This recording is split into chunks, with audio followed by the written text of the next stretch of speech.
Hi guys, I thought I'd do a quick initial impressions video about the BMW i3 which I picked up 2 days ago.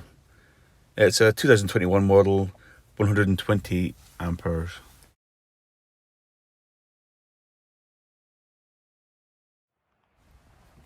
So this particular i3 is imperial blue with frozen grey highlights above the windows, and it's on the 19-inch turbine style alloys.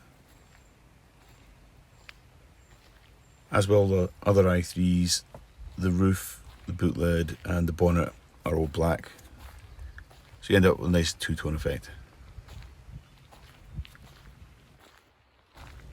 As you would expect when picking a new car up in Scotland, it has rained constantly for the 2 days that I've had the car until this morning, so it's already in need of a wash.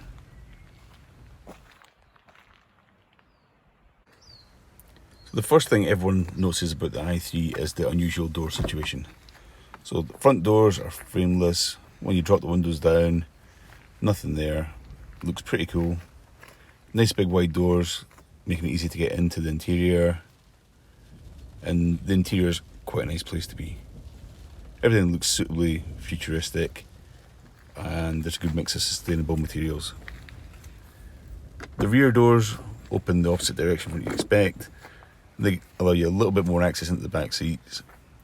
A lot of people complaining that they're not as practical as normal doors for the rear, but I'd say this layout does make it slightly more practical than your normal 3-door car, if not quite as easy to get in and out of as a 5-door. And you can fold the front seat down a little bit to make access a bit easier.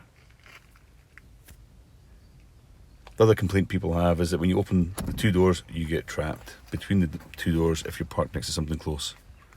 I've not seen that as a problem yet, but you'd have the same situation if you open 2 doors on a 5-door car anyway, so I don't see it as being a big deal.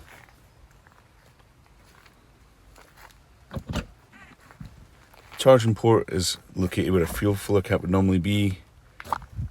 Dual charging ports, one for the normal AC charging, one for rapid chargers when you use the combined CCS.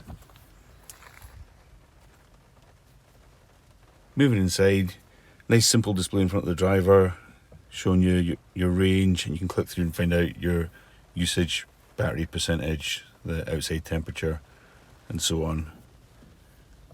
Given that this is my first EV, I've spent most of my time driving just keeping an eye on that range meter. Electric handbrakes down between the seats. You've got the standard BMW iDrive controller, a couple of cup holders, and then standard set of BMW controls for the infotainment and heating and ventilation. The 8 buttons on there are preset buttons, can be set for radio controls, or you can set them to take you to satellite navigation destinations and so on. This one's got the slightly bigger screen and just uses normal BMW iDrive stuff. There's a bit more information about the EV settings and things than you'd find on a normal BMW, but it all works exactly the same way. So if you've come from BMW, and I used to have a 520 diesel which had the same kind of infotainment system, everything's pretty much familiar. Connected drive, you can get access to online weather, news headlines and so on. This one's also got Amazon Alexa enabled, so you can control Alexa from your car, and the incredibly useful flicker function where you can get up images of the area while you're driving. Not found a use for that yet, but I'm sure there is one. Plenty of charging points, including a slightly hidden one underneath the dashboard for 12 volt. I only found that out because I watched another video about this on there, so I just thought I'd point it out. Not sure when I would ever use that one. The gear selector is to the right of the steering wheel here, which is a little unusual. Start button's there too. A lot of people complaining online about, the start button's hard to get to. Yeah, if you've got decent sized hands, you just reach in and press it with your thumb. It's not difficult. Same with the selector. It's fairly straightforward. You rotate it up the way to get to D, rotate it down the way to get to R for reverse. A little nudge back up puts it into neutral, and there's a park button on the top, all of which is pretty straightforward. I'm not sure what people are making such a fuss about.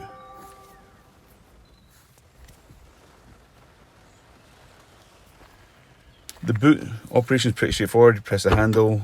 One thing to note is the indicators are on the boot lid, but when you open the boot, a second set of indicators click on down the bottom, because once the boot's open, you won't be able to see the original indicators. The boot's nothing spectacular. Little elastic straps on either side. It's not a particularly large boot, it's not tiny. Comes with a first aid kit. There's no underfloor storage though, assuming that's all taken up with motor and or batteries.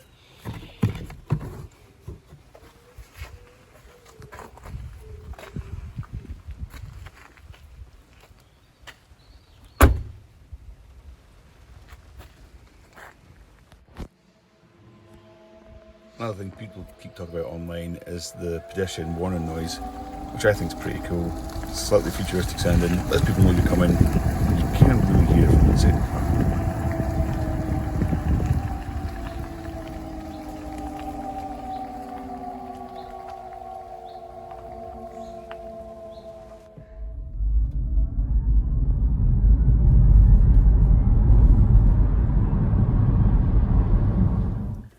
I've not really gone far enough to test the range properly yet, but I've had a couple of shots at charging just to see how it goes.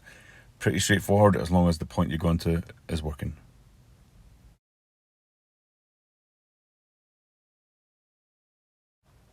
So 2 days in, really quite impressed with the car. Good performance. The doors are eye-catching and pretty practical. It'll be interesting to see how it compares to a traditional small hatchback in terms of practicality. Luckily I've got one of those to test it against. All in all, great little car. I may do a follow-up video at some point in the future to let you know if I still think that as time goes on.